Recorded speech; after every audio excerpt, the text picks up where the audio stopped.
Salut à toi, c'est Hermès, ton moniteur auto-école, enseignant de la conduite et de la sécurité routière. Aujourd'hui, je te propose un examen complet du code de la route, commenté et corrigé. Allez, on perd pas de temps, on commence tout de suite. Question numéro 1.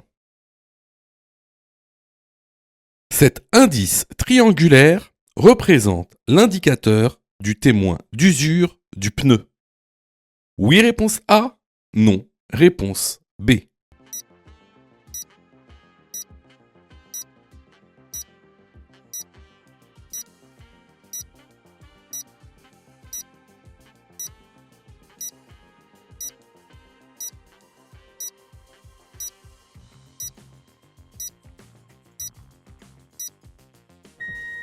Alors, sur le flanc d'une roue, il y a plusieurs indices. Mais avant d'aller plus loin, c'est quoi une roue? Ça a l'air d'être une question simple comme ça, mais je vous assure que c'est beaucoup plus compliqué que ça en a l'air. Alors, une roue, elle est constituée de deux choses. Tout d'abord, elle est constituée d'un pneu. Un pneu, c'est fait en caoutchouc. Donc ce pneu, il aura une hauteur qu'on va appeler le flanc et une largeur qui constituera sa bande de roulement. Donc la bande de roulement, c'est ce qui est en contact avec la route. Ce pneu, il va être solidifié par ce qu'on appelle une jante. La jante, c'est la structure du pneu. C'est ce qui donne la solidité au pneu. En général, c'est une jante métallique. Alors, il y a plusieurs indications sur le flanc d'un pneu qu'on appelle des indices alphanumériques. Alpha pour alphabet, numérique pour numéro. Donc des indices qui ont un code fait de lettres et de numéros. Alors, ici, regardez par exemple. Ici, on a par exemple la dimension du pneu. Ici, 215, ça veut dire que la largeur du pneu est de 215 mm. Un peu plus loin, on aura ce qu'on appelle l'indice de charge et de vitesse. Donc, 96, ce sera l'indice de charge. Ça indiquera en fait la masse que peut supporter cette roue. Attention, 96, c'est pas en kilos, c'est un indice. Et ensuite, juste après, une lettre qui va représenter son indice de vitesse, c'est-à-dire la vitesse que la roue peut supporter. Ensuite, très important aussi, vous voyez, on a ce qu'on appelle le dot. À la fin du dot, on a une série de 4 chiffres. Par exemple, ici, 35, 17. En fait, c'est la date de fabrication du pneu. Alors, comment on lit ça?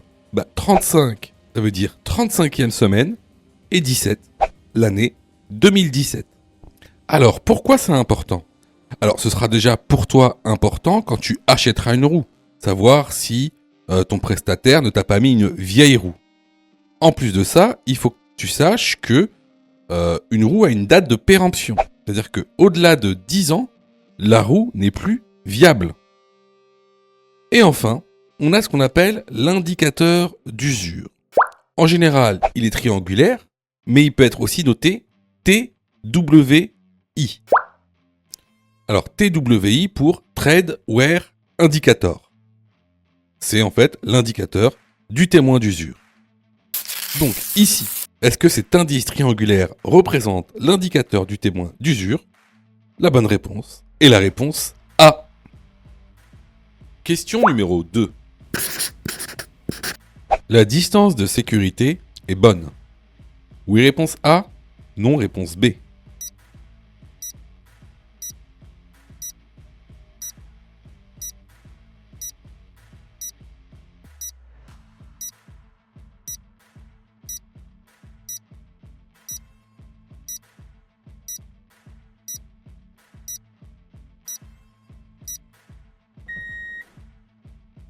Alors tu vois, la notion de distance de sécurité est très importante pour le passage du code.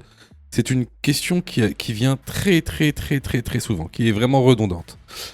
Alors, il faut que tu saches que la distance de sécurité sur route, peu importe les routes, c'est équivalent à 2 traits de rive. D'accord ? Comme le montre l'animation ici. Donc c'est 2 traits de rive. Alors les traits de rive, si tu ne le sais pas, c'est les traits qu'il y a à droite. Hein, ici à droite. Donc là, tu vois bien que le camion, la distance qui nous sépare avec le camion est inférieure à ces 2 traits de rive. Donc ici, la distance de sécurité n'est pas bonne. La bonne réponse, ici, c'est la réponse B. Question numéro 3. Je suis en panne, immobilisé sur la chaussée. Je dois placer un triangle de présignalisation 30 mètres derrière mon véhicule. Oui, réponse A. Non, réponse B.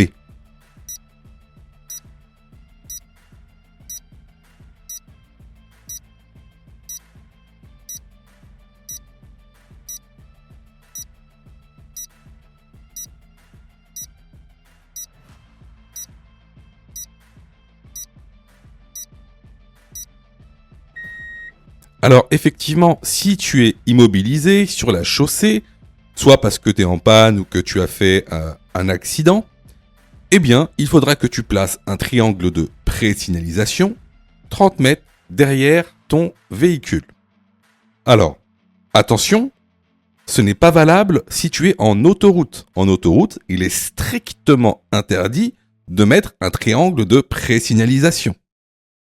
Donc, ici, la bonne réponse est la réponse A.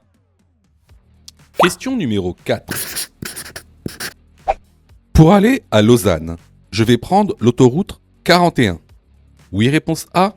Non, réponse B.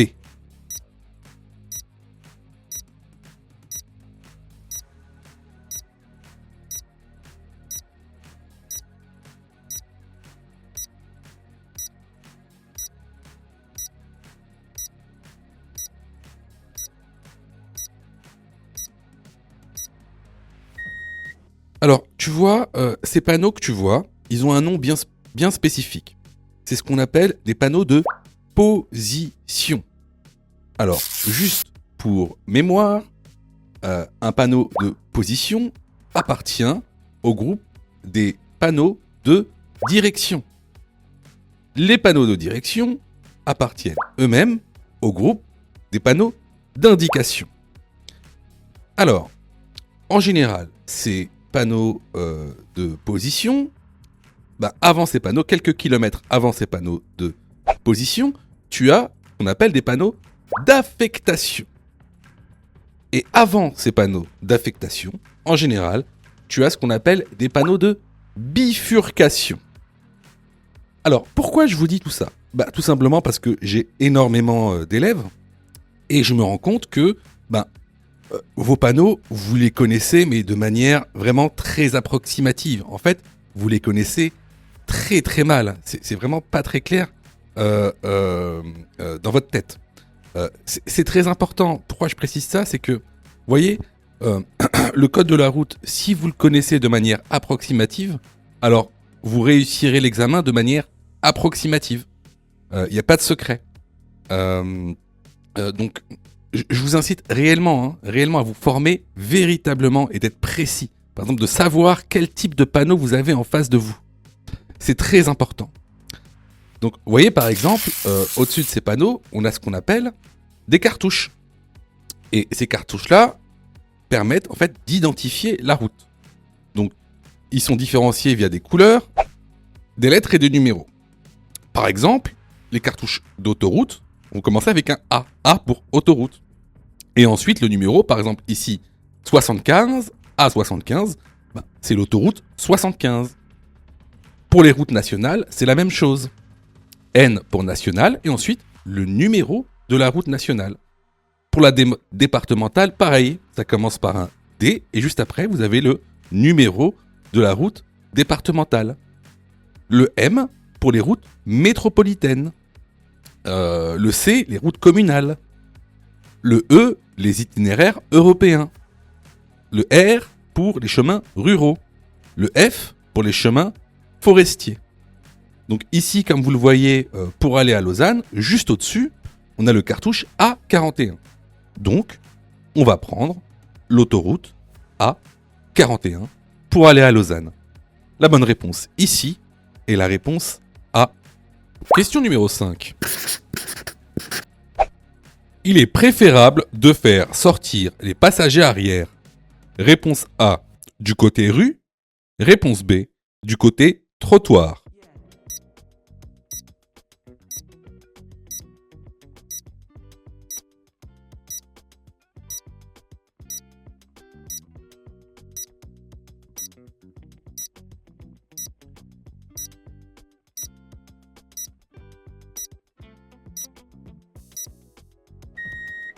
Alors là, c'est une évidence, hein. Pour des raisons de sécurité évidentes, il sera toujours préférable de faire sortir les passagers arrière du côté trottoir, afin d'éviter tout simplement une collision avec une voiture lors de l'ouverture de la porte.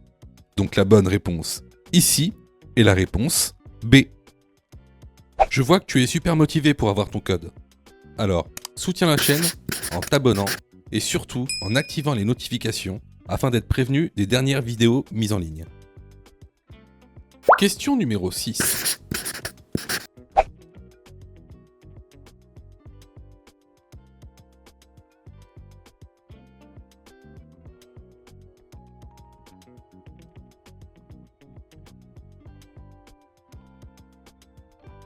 Pour prendre la sortie, je dois mettre mon clignotant droit.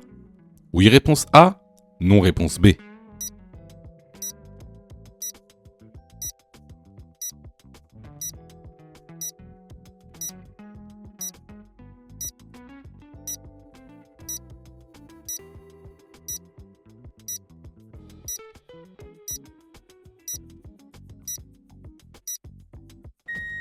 Alors, effectivement, on est sur un carrefour à sens giratoire. Donc, pour prendre la sortie, je vais devoir mettre mon clignotant droit. Cependant, c'est pas suffisant. Pour sortir du giratoire, il faut faire le contrôle gauche, c'est-à-dire rétro-gauche, angle mort gauche. Ensuite, contrôle droit, rétro-droit, angle mort droit. Et là, je pourrai sortir. La bonne réponse ici est la réponse A. Question numéro 7.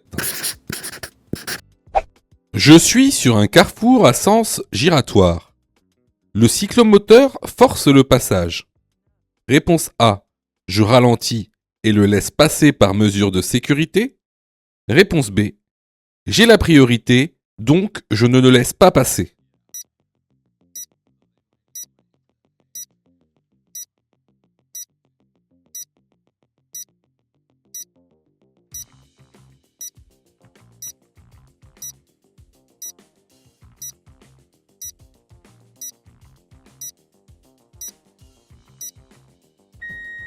Alors, vous allez voir que dans la vraie vie, les gens ne respectent pas tous le code de la route. Donc ces situations-là, ça va vous arriver souvent. N'oubliez pas, le plus important, c'est la sécurité. Entre la sécurité et la loi, vaut mieux opter pour la sécurité. Ce sera meilleur pour vous et votre corps.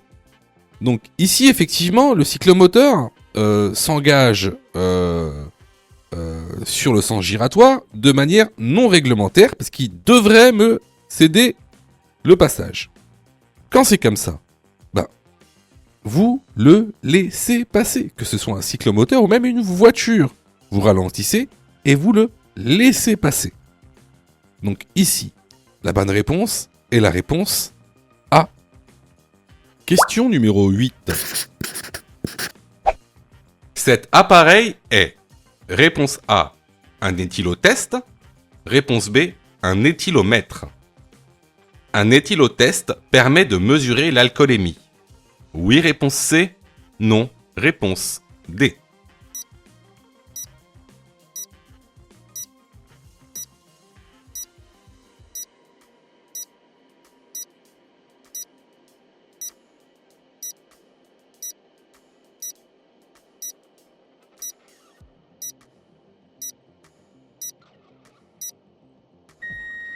Alors, ce que tu vois sur la photo, c'est ce qu'on appelle un éthylomètre.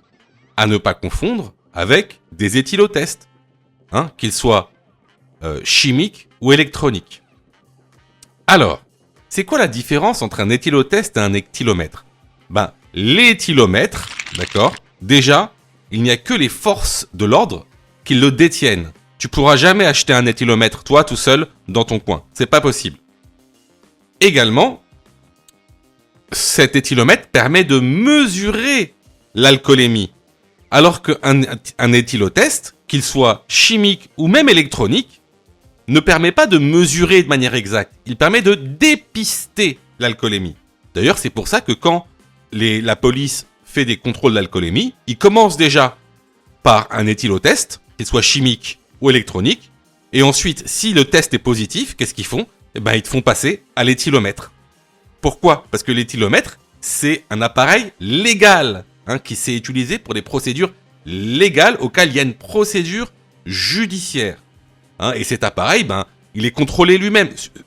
Cet appareil est lui-même contrôlé de manière régulière. Il a un carnet métrologique. D'ailleurs, tu peux voir sur cet appareil qui a marqué « Vérifié le 13 septembre 2016 ». Voilà. Et validité le 12 septembre 2017. Il a une validité d'1 an. Donc ici, pour répondre à la question, cet appareil est un éthylomètre. Et un éthylotest permet de mesurer l'alcoolémie ? Non, il ne permet pas de mesurer l'alcoolémie. L'éthylotest permet de dépister l'alcoolémie. Donc ici, les bonnes réponses sont les réponses B et D. Question numéro 9.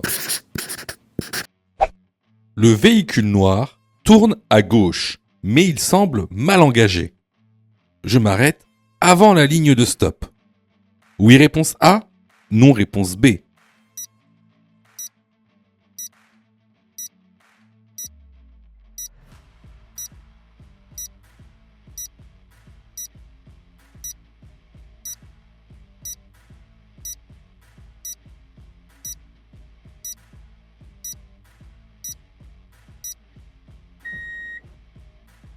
Alors effectivement, en face de nous, on a un véhicule qui souhaite tourner à gauche sur notre rue. Et il semble qu'il va empiéter sur notre voie. Alors, vous le savez pas encore, parce que vous passez pas encore la conduite. Mais lorsque vous passerez la conduite, votre moniteur vous dira toujours que pour tourner à une intersection, il faut faire un angle droit. Comme ceci. Il ne faut jamais empiéter sur la voie qui est en sens inverse. Donc, ici, ce que je fais, c'est que je m'arrête avant la ligne de stop pour laisser passer ce véhicule. Par mesure de sécurité, même si ce véhicule n'a pas le droit de tourner comme ça. La bonne réponse ici est la réponse A. Question numéro 10. J'augmente ma distance de sécurité car... Réponse A. Il s'agit d'usagers vulnérables. Réponse B. Il s'agit de policiers.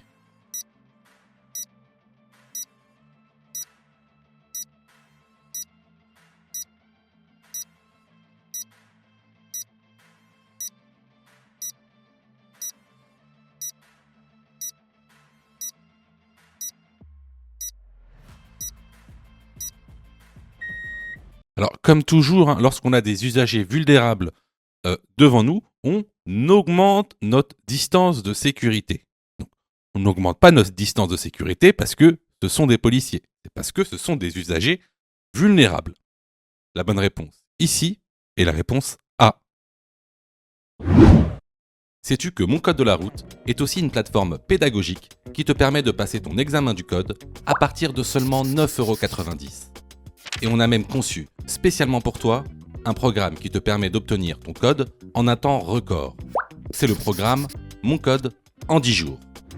Avec un calendrier de révision personnalisé, un contenu pédagogique par thème conforme à la nouvelle réforme, des nombreux tests d'examen blanc issus de l'examen officiel, accessibles sur smartphone, tablette et PC durant 1 an et en accès illimité. Et surtout, cette formation est 100% remboursée en cas d'échec à l'examen. Alors, si tu souhaites obtenir ton code du premier coup sans te ruiner et sans risque, rejoins notre programme en cliquant sur le lien en description de la vidéo. Pour ça, tu as juste à cliquer sur le lien en description et à choisir ta formule. Question numéro 11. Lors de mon installation, je dois régler dans l'ordre. Réponse A, le siège, le rétroviseur, puis la ceinture. Réponse B, le rétroviseur, le siège, puis la ceinture.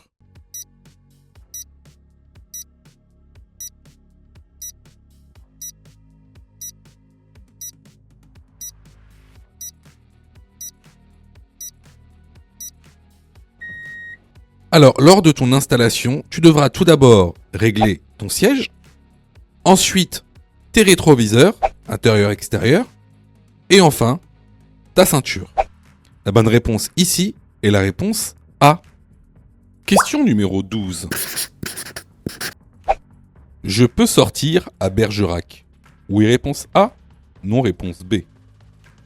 Je peux dépasser le véhicule à droite. Oui, réponse C. Non, réponse D.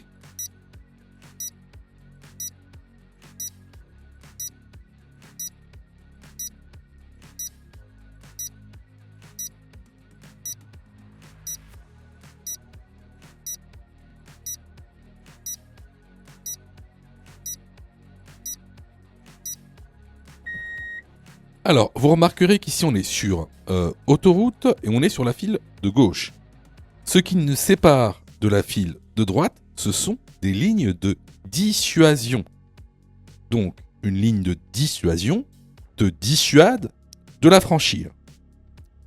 Ici, est-ce qu'on peut franchir cette ligne de dissuasion pour sortir à Bergerac? Bah non, c'est totalement interdit car c'est une ligne de dissuasion. Alors, n'oublie pas. Il y a 2 exceptions pour lesquelles tu peux franchir cette ligne. Et seulement 2. La première, c'est de dépasser un véhicule lent. Si tu ne sais pas ce que c'est qu'un véhicule lent, je t'encourage fortement à aller dans l'information. Et attention, un véhicule lent sur la voie de gauche, c'est pas du tout la même définition qu'un véhicule lent sur la voie de droite. Ensuite, la deuxième exception, c'est quoi? C'est tout simplement de se rabattre après avoir dépassé un véhicule lent. Est-ce que ici, je peux dépasser le véhicule? Oui, bien sûr, il n'y a aucune raison de ne pas pouvoir dépasser ce véhicule. Donc ici, les bonnes réponses sont les réponses B et C. Question numéro 13. Dans cette situation, je ralentis. Oui, réponse A. Non, réponse B.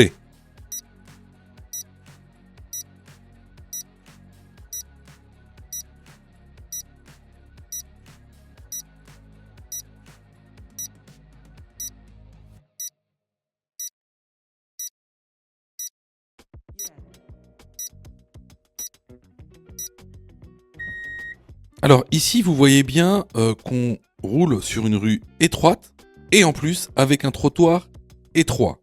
Sur le trottoir se trouve une personne qui tient un enfant sur les bras, donc qui est déséquilibré et qui a donc une zone d'incertitude très grande. Donc ici, je ralentis. La bonne réponse est la réponse A. Question numéro 14. À la prochaine intersection, les véhicules venant de droite peuvent rencontrer réponse A, le panneau A, réponse B, le panneau B, réponse C, le panneau C, réponse D, le panneau D.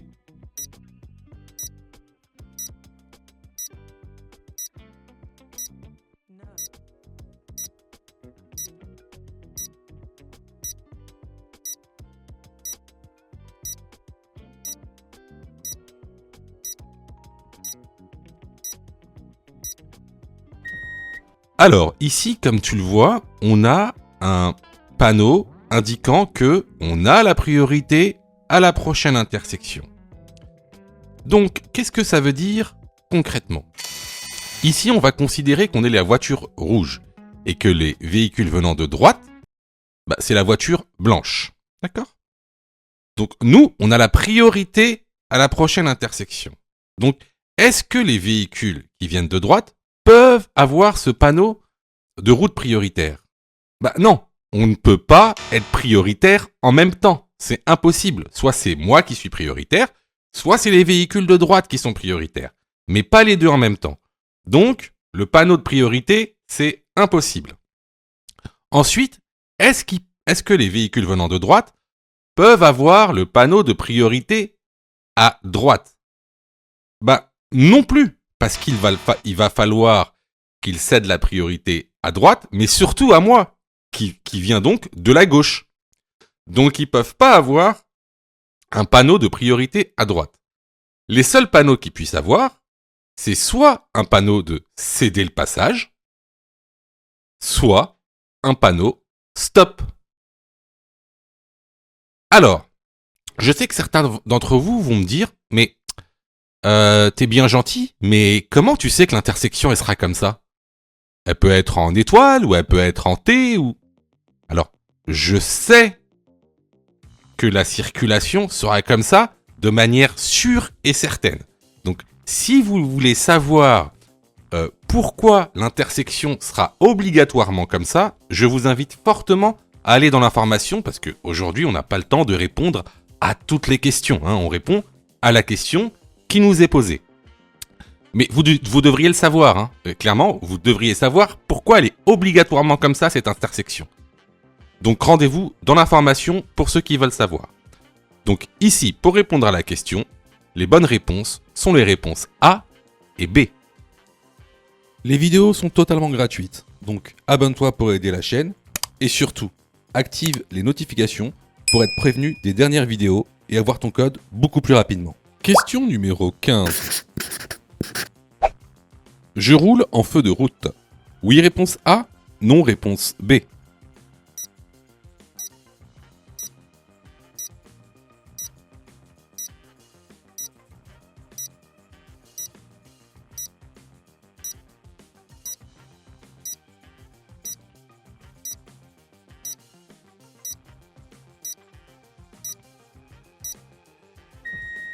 Alors, vous savez qu'on utilise les feux de route principalement la nuit, sur route non éclairée ou agglomération non éclairée. Alors ici, effectivement, on roule sur une route non éclairée. On voit que les lampadaires sont quasiment pas allumés. Ils éclairent pas. Alors, cependant, la route est éclairée par la circulation dense, donc par les autres usagers. De plus, il y a une exception à cette règle. C'est que il ne faut pas éblouir les autres usagers de la route. Or ici, si on met nos feux de route, on va éblouir les véhicules qui viennent en sens inverse et les véhicules qui sont devant nous. Donc ici, je ne roule pas en feu de route. La bonne réponse est la réponse B. Question numéro 16. Il est déconseillé de laisser un enfant seul dans le véhicule. Oui, réponse A. Non, réponse B.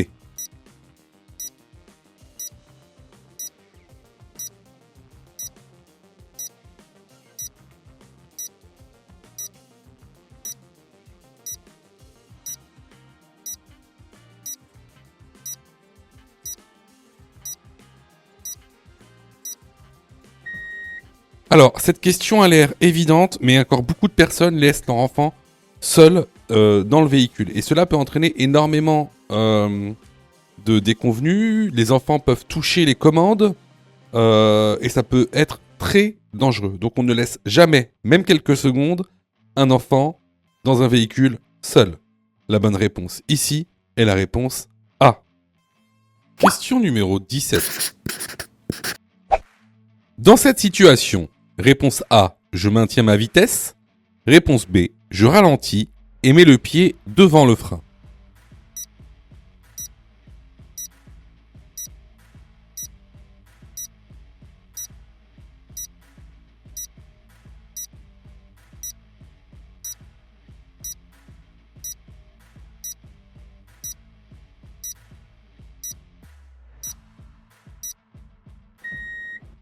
Alors ici, on voit bien que les conditions climatiques sont défavorables. Donc il pleut. Cela va entraîner une augmentation de la distance d'arrêt. Donc, je ne maintiens pas ma vitesse, je ralentis et je mets le pied devant le frein au cas où le feu passerait au rouge. La bonne réponse ici est la réponse B. Question numéro 18. Ce conducteur remplit le réservoir du liquide de refroidissement. Oui, réponse A, non, réponse B.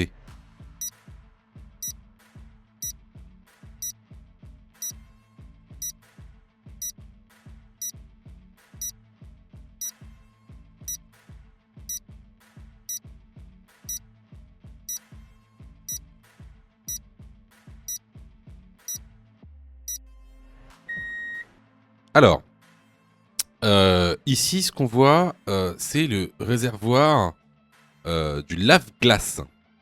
Donc, le réservoir du lave-glace ressemble à ça, avec un bouchon bleu. Le réservoir du liquide de refroidissement, en fait, c'est un ballon, et en général, avec un bouchon noir. Donc, ici, la bonne réponse est la réponse B. Question numéro 19. Je roule à 85 km/h en période probatoire. Réponse A, je suis en infraction. Réponse B, je respecte la vitesse réglementaire.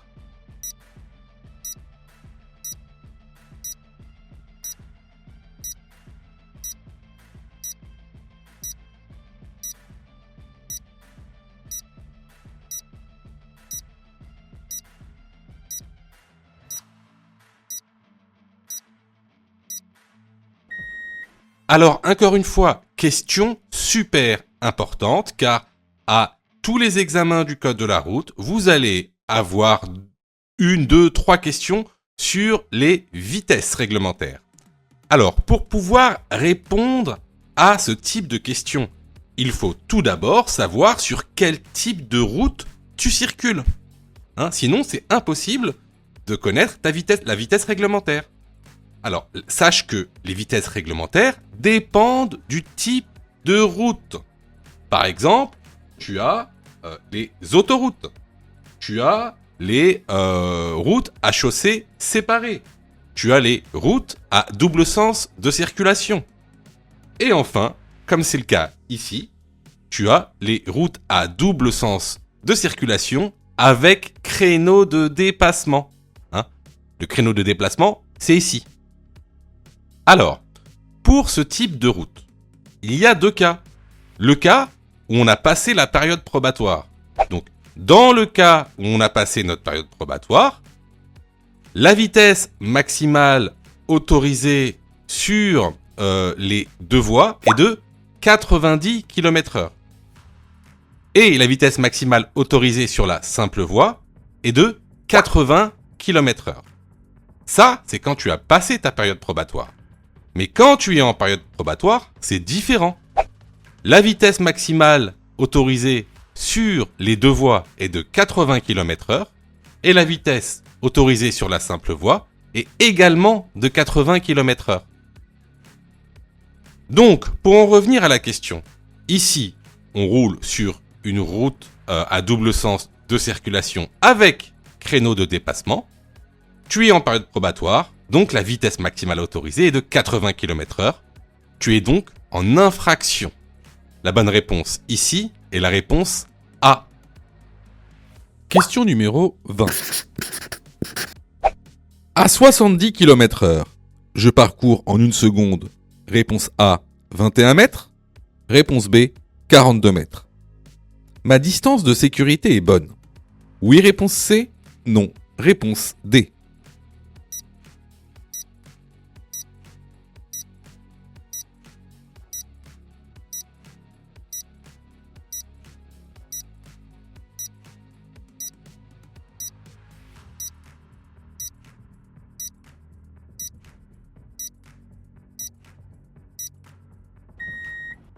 Alors, comment connaître la distance que je fais en 1 seconde ? C'est très simple. Ici, on roule à 70 km/h. Donc, on prend le chiffre des dizaines, ici 7, et on le multiplie par 3. 3 x 7, 21. À 70 km/h, je parcours 21 mètres en 1 seconde. Concernant ma distance de sécurité, est-ce qu'elle est bonne? Bon, on pourrait, avec les notions qu'on a et les connaissances qu'on a, on pourrait la calculer et la comparer avec les lignes de rive. Bon, là, c'est simple, on les a, les lignes de rive. Et on sait qu'une bonne distance de sécurité sur route est de 2 lignes de rive. Or, ici, vous voyez bien qu'on ne les a pas, les 2 lignes de rive. Donc, on n'a pas une bonne distance de sécurité. Les bonnes réponses ici vont donc être les réponses A et D. Si tu aimes le contenu, alors prends quelques secondes pour liker la vidéo. C'est très important. Cela nous permet d'être mieux référencés et donc de te présenter encore plus de vidéos pour que tu puisses obtenir ton code le plus rapidement possible. Question numéro 21. En période probatoire, je roule sur cette autoroute. La vitesse maximale autorisée est de réponse A, 50 km/h, réponse B, 80 km/h, réponse C, 110 km/h, réponse D, 130 km/h.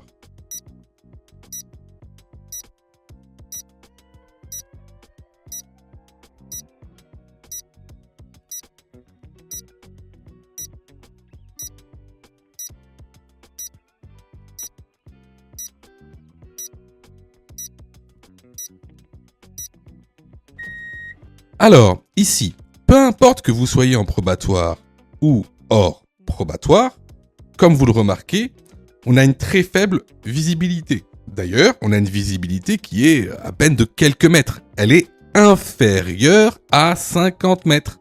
Et lorsque, sur une route, ou même, peu importe la route, en agglomération ou hors agglomération, si la visibilité est inférieure à 50 mètres, alors la vitesse maximale autorisée est de 50 km/h.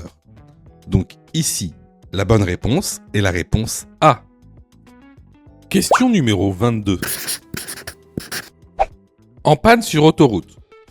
J'allume mes feux de détresse. Oui, réponse A. Non, réponse B. Je place un triangle de présignalisation 30 mètres derrière mon véhicule.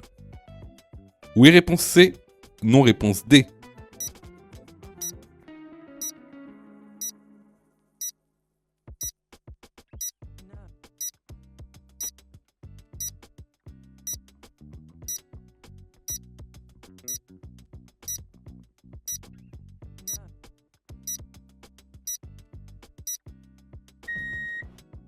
Alors, lorsqu'on est bien sûr en panne sur autoroute, il faudra se mettre sur la bande d'arrêt d'urgence. C'est très rare de ne pas pouvoir s'y mettre quand on tombe en panne. Bien sûr, il faudra allumer ses feux de détresse. Par contre, le triangle de présignalisation est interdit sur autoroute. C'est trop dangereux. Sur autoroute, on n'a pas le droit, un piéton n'a pas le droit de marcher sur l'autoroute. Donc il n'a pas le droit de mettre un triangle de présignalisation. Donc ici, les bonnes réponses vont être les réponses A et D. Question numéro 23. Pour stationner en pente, il est préférable A, d'enclencher la première vitesse, B, de garder les roues droites, C, de tirer fortement le frein à main.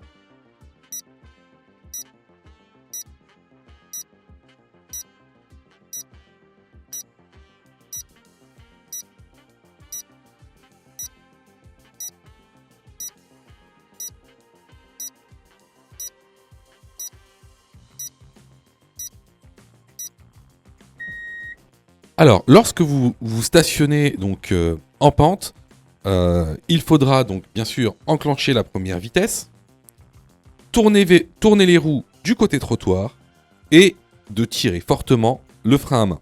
Les bonnes réponses ici sont les réponses A et C. Question numéro 24. Le délit de fuite est le fait de ne pas s'arrêter lors d'un contrôle de police. Oui, réponse A. Non, réponse B.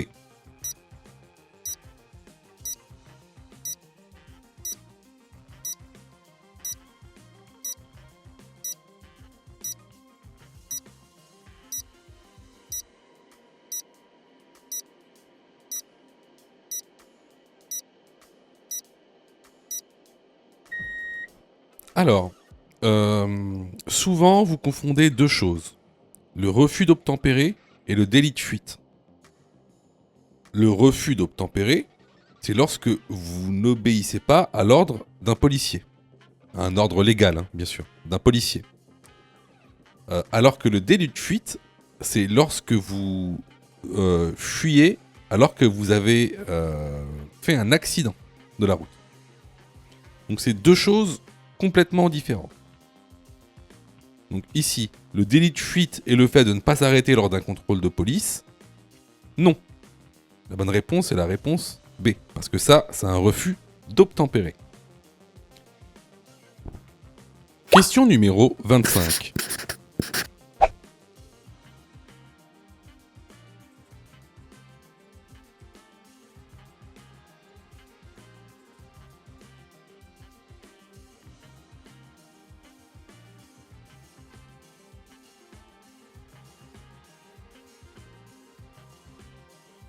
Je peux dépasser le camion.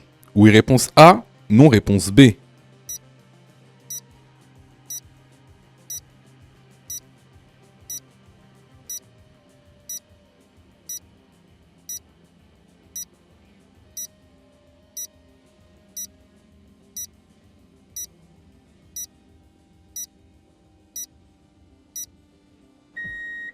Alors, plusieurs choses. Vous voyez que dans la vidéo, on va beaucoup plus vite que le camion. C'est normal. On roule à 130 km/h, alors que la vitesse maximale d'un camion sur autoroute est de 90 km/h. Alors après, vous allez me dire, mais comment tu sais qu'on est sur autoroute? On pourrait être sur une route. Alors, comment je sais que là, je suis sur une autoroute?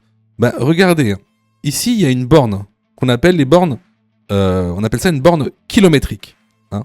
Et vous voyez, il y a un petit A. Voilà. A et un numéro qui indique en fait le numéro de l'autoroute. Donc ici, on est bien sur une autoroute, on roule à 130 km/h, le camion, lui, roule au maximum à 90 km/h, donc je peux dépasser le camion. La bonne réponse est la réponse A. Question numéro 26.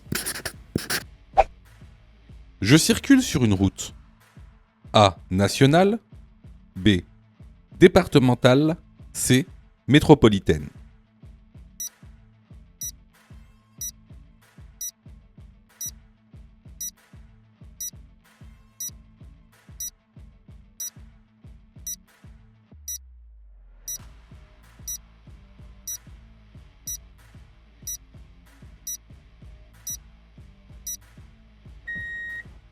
Alors encore une fois, ça c'est des questions purement de cours.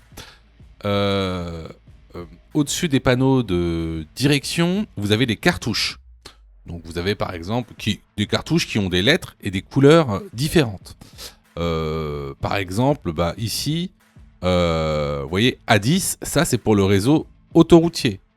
N137 c'est pour les routes nationales et D191 c'est pour les routes départementales.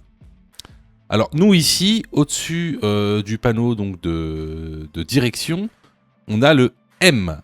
M, ça veut dire route métropolitaine. Donc la bonne réponse, c'est la réponse C. Je vous incite fortement à vous former, ça vous évitera beaucoup de problèmes. Par exemple, le fait de repayer pour repasser votre code pour à peine quelques points de raté. Donc pour ça, je vous conseille vraiment de vous former. Alors c'est bien de faire des exercices, c'est bien de faire des tests, des examens blancs, mais d'abord, il faut connaître son cours. Donc nous, on a mis en place une plateforme pédagogique pour tous les budgets et pour tous les besoins. Donc vous avez donc la plus petite formule qu'on appelle la formule basique à 9,90 € par semaine. Celle-ci, elle est réservée à ceux qui ont déjà passé leur code et qui veulent une remise à niveau pendant une semaine. Ensuite, vous avez la formule standard qui, elle, est valable pendant 1 an en illimité. Elle est à 19,90 €. Elle est valable 1 an en illimité. Cette formule, elle est réservée plutôt aux personnes qui n'ont jamais passé le code. Donc, à l'intérieur de la formule, tu auras tous les cours pédagogiques par thème, tous les exercices d'entraînement par thème, 30 examens officiels avec plus de 1200 questions commentées et corrections détaillées, toutes les fiches pédagogiques. Tu auras aussi droit à un suivi personnalisé pour voir ta progression et une équipe qui sera là pour répondre à tes questions. Ça, c'est pour les personnes qui n'ont jamais passé le code. Ensuite, vous avez pour ceux qui veulent obtenir leur code rapidement, vous avez la formule Mon code en 10 jours qui vous permet de passer votre code en 10 jours. Alors, cette formule-là, elle est spécifique. Elle a des modules pédagogiques spécifiques, accélérés, des fiches mémotechniques, des cours condensés avec l'essentiel, des exercices pédagogiques d'entraînement et un calendrier d'apprentissage personnalisé.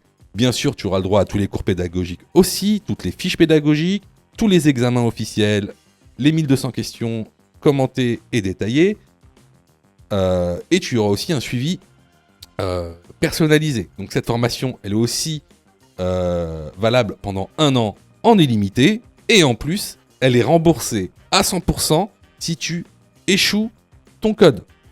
Donc tu auras juste à envoyer la preuve de ton échec et tu seras automatiquement remboursé.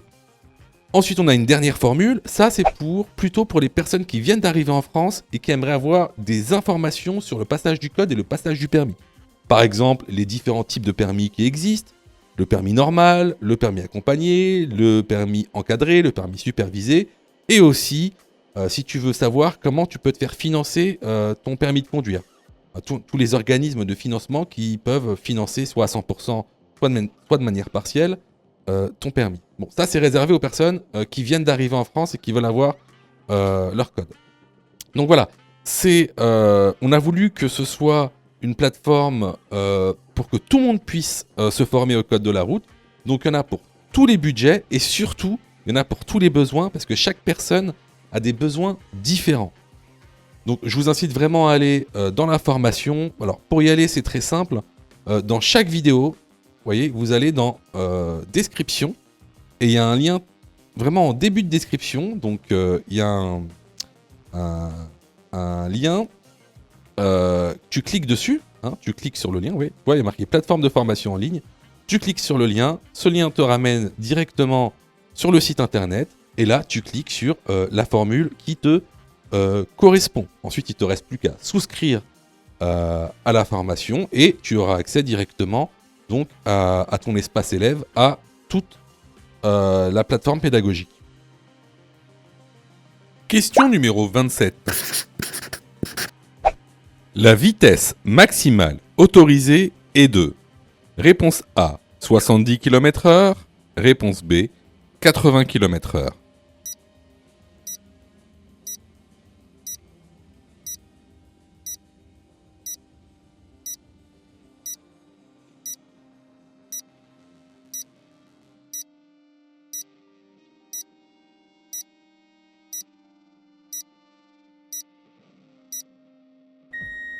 Alors, comme le montre le document que vous retrouverez dans la formation, on est dans une route à double sens. Donc, la vitesse maximale autorisée est de 80 km/h. Clairement, là, c'est une question de cours. Donc, si tu t'es trompé à cette question, je t'incite fortement à aller dans la formation. La bonne réponse ici est la réponse B. Question numéro 28.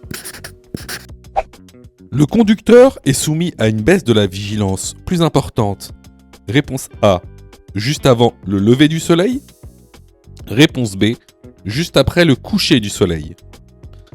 3 heures de conduite prolongée de nuit équivaut à une alcoolémie. Réponse C, de 0,8 g par litre de sang. Réponse D, de 0,4 g par litre de sang.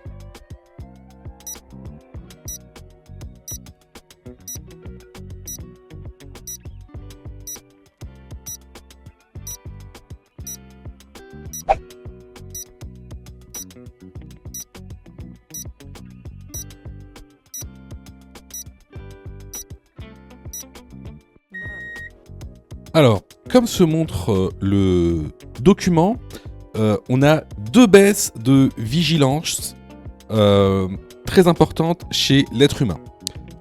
Tout d'abord, juste avant le lever du soleil, entre 2h du matin et 5h du matin. Mais également en journée, entre 13h et 15h après le repas. À savoir qu'une conduite prolongée de nuit, notamment plus de 3 heures de conduite prolongée de nuit, équivaut à une alcoolémie de 0,8 g par litre de sang, ce qui équivaut à un taux délictuel. Donc ici, les bonnes réponses sont les réponses A et C. Question numéro 29. Les véhicules électriques permettent, réponse A, de diminuer la pollution, réponse B, de diminuer les nuisances sonores, réponse C, de diminuer les embouteillages.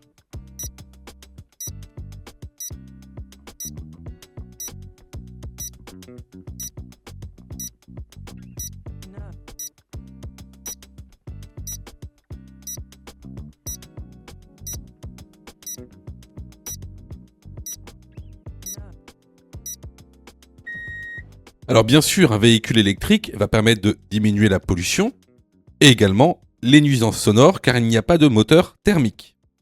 Par contre, ça ne permettra pas de diminuer les embouteillages.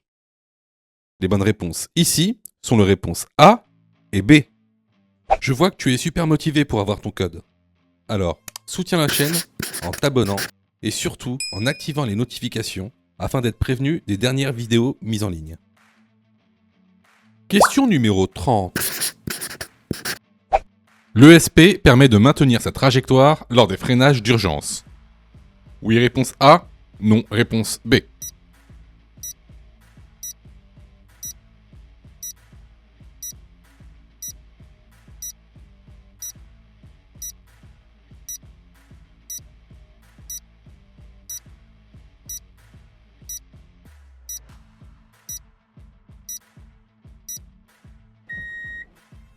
Alors, ce qui me permet de maintenir sa trajectoire lors des freinages d'urgence, c'est ce qu'on appelle l'ABS. Ça n'a rien à voir avec l'ESP. Alors, c'est quoi l'ESP ? En général, vous voyez, c'est un petit pictogramme comme ça, avec une petite voiture qui dérape. Ça veut dire quoi, déjà ? Ça veut dire Electronic Stability Program. C'est un système électronique, donc automatique, pour stabiliser le véhicule. Donc, l'ESP, lui, permet de maintenir sa trajectoire lorsque on a une perte de contrôle de la trajectoire, notamment quand on patine, voilà, quand on fait du patinage.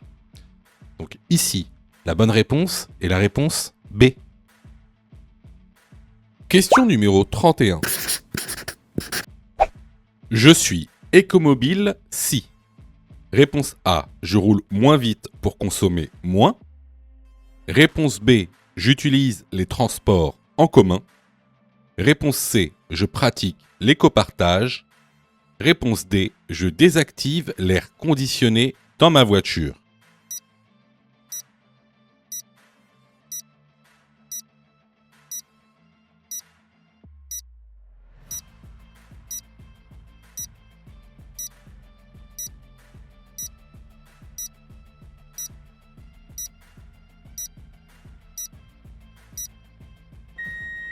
Alors, cette question concerne le thème de l'environnement. N'oubliez pas, pour l'examen du code de la route, il y a 10 thèmes à connaître. Dans ce thème, on trouve les notions d'écomobilité.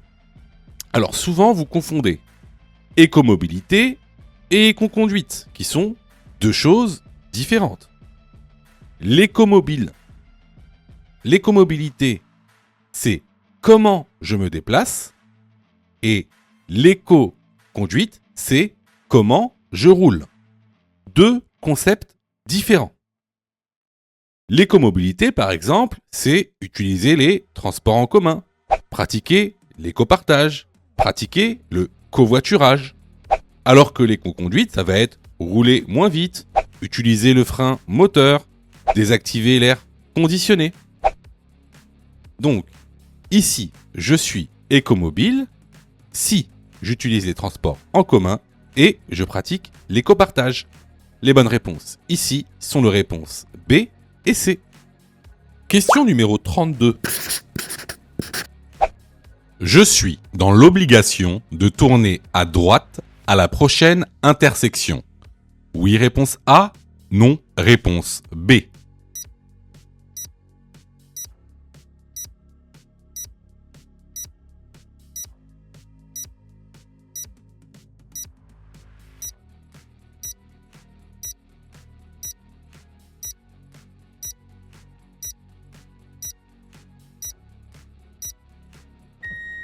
Alors, comme tu peux le voir juste ici, on a un panneau d'obligation. Ce panneau d'obligation t'oblige à tourner à droite à la prochaine intersection. Alors, ne pas confondre ce panneau avec celui-ci, qui a une toute autre signification.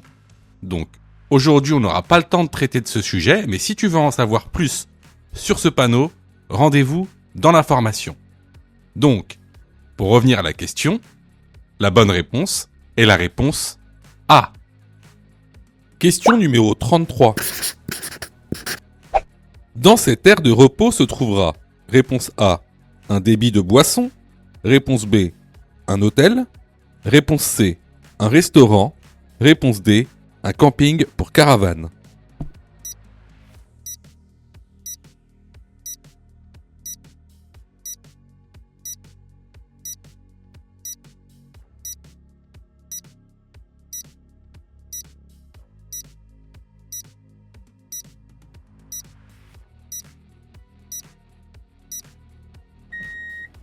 Alors, comme le montre la signalisation, dans cette aire de repos, on trouvera quoi? On trouvera un débit de boisson, on trouvera un hôtel, on trouvera un restaurant. Par contre, aucun panneau de service concernant un camping pour caravane. Les bonnes réponses ici sont les réponses A, B et C. Alors, vous voyez, il y a beaucoup de gens, en fait, je sais, je sais que vous vous êtes trompés. Enfin, beaucoup d'entre vous se sont trompés. Je sais que vous passez beaucoup de temps à réviser votre code. Je le sais. Sûrement que même vous avez une application gratuite. Mais vous savez, les applications gratuites, si c'est gratuit, ne pensez pas que vous allez avoir de la qualité. D'accord? Ne pensez pas ça. C'est pas pour rien qu'il y a 40% de taux d'échec. Quasiment la moitié des gens qui regardent cette vidéo vont rater leur code. Pas parce qu'ils n'ont pas travaillé, pas parce qu'ils sont nuls, parce que vous avez été mal formés. C'est pour ça que nous, on vous propose donc une plateforme de formation 100% dédiée au code de la route, réalisée par des professionnels, avec une méthodologie adéquate qui vous permettra d'avoir votre code de la route rapidement.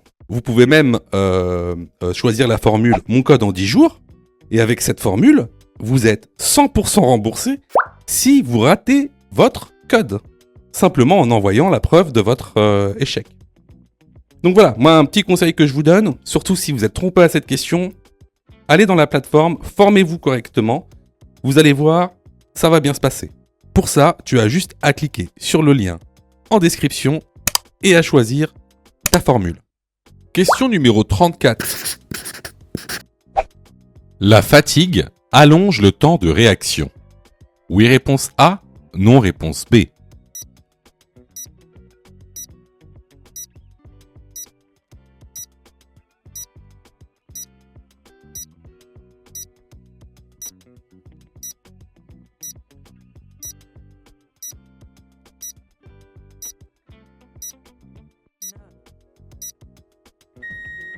Alors, le temps de réaction pour un être humain en état normal est de 1 seconde.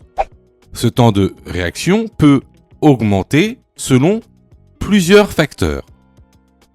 Par exemple, la prise d'alcool, la prise de médicaments, la prise de stupéfiants, mais également un état de fatigue prononcé va rallonger le temps de réaction. Donc, ici, la bonne réponse est la réponse A. Question numéro 35. La circulation des voitures est une source de pollution. Réponse A, sonore. Réponse B, atmosphérique. Réponse C, marine.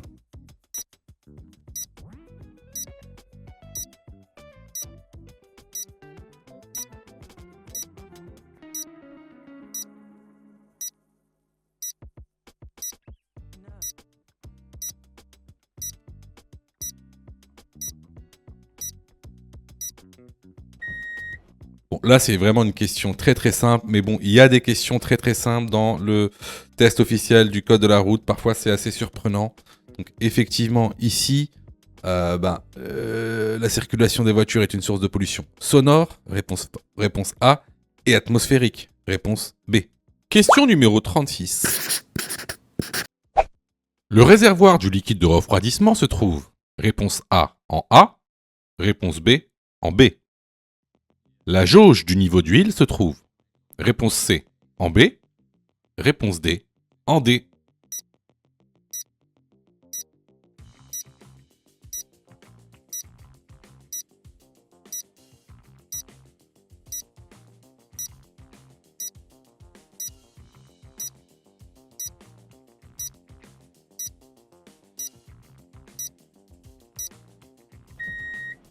Alors, on va se faire un petit récapitulatif sur les équipements, notamment les équipements qu'il y a sous le capot. Donc en A, ça c'est le réservoir du liquide de refroidissement.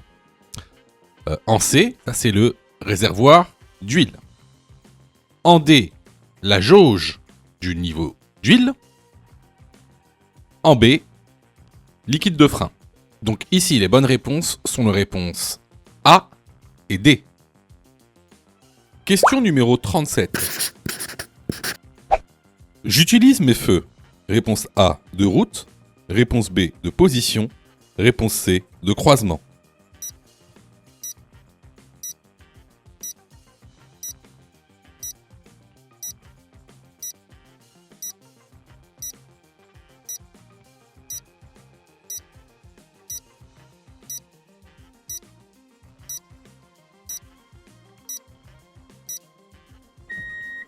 Alors, quand est-ce qu'on utilise les feux de route? Eh bien, on les utilise de nuit, en agglomération non éclairée ou sur route non éclairée. Attention à une seule condition, c'est de ne pas éblouir un autre usager. La bonne réponse ici est la réponse A. Question numéro 38. Dans cette zone, les cyclistes peuvent circuler. Oui, réponse A. Non, réponse B.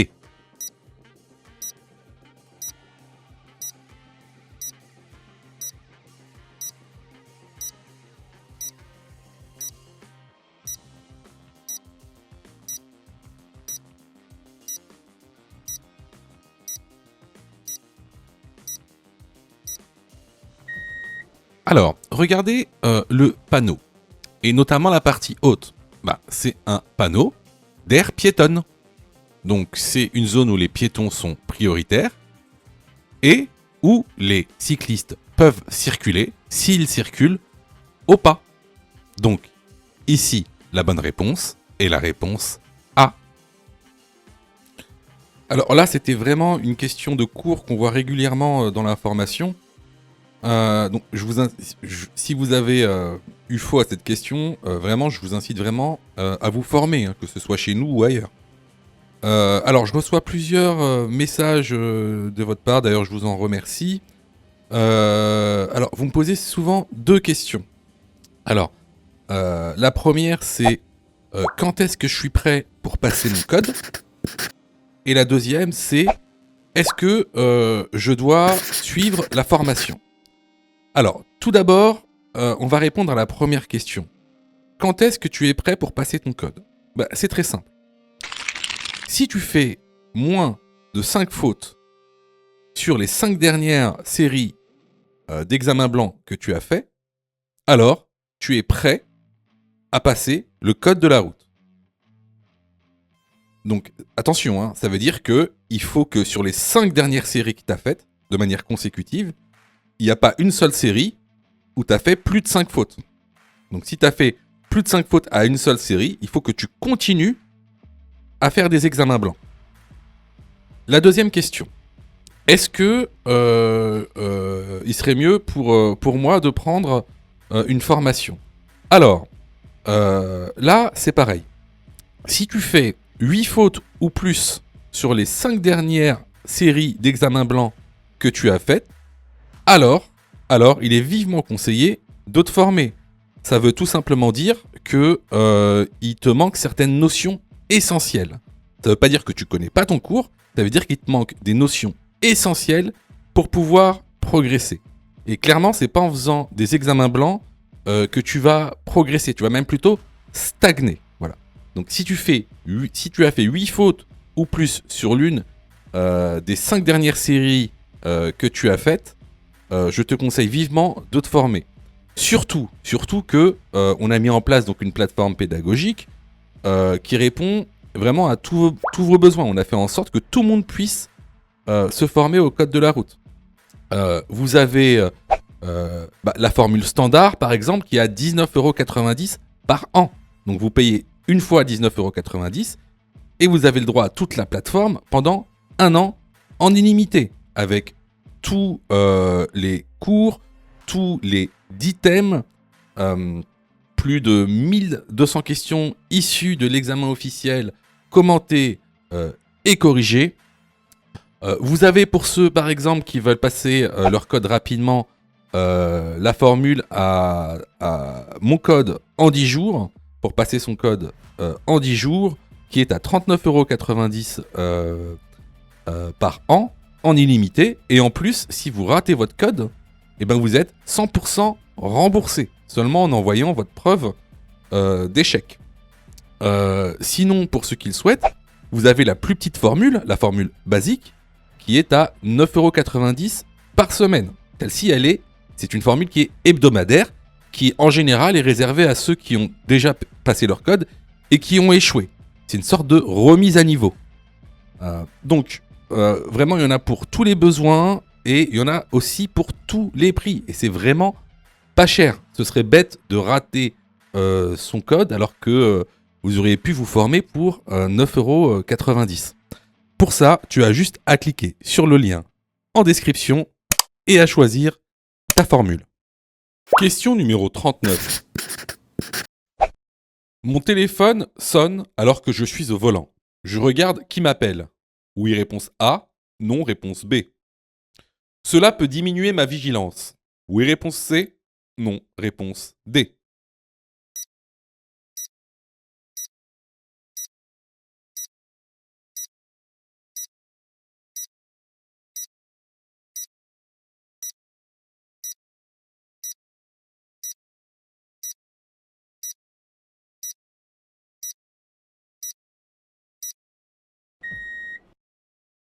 Alors, ici, on est dans le cas où le téléphone sonne lorsqu'on est au volant. Effectivement, on ne regarde pas son téléphone lorsqu'on conduit. C'est interdit et c'est amendable, même juste pour regarder. Pourquoi ? Parce que tout simplement, ça va diminuer votre vigilance. Donc ici, les bonnes réponses sont les réponses B et C. Question numéro 40. Je commence le dépassement du camion blanc. Oui, réponse A. Non, réponse B.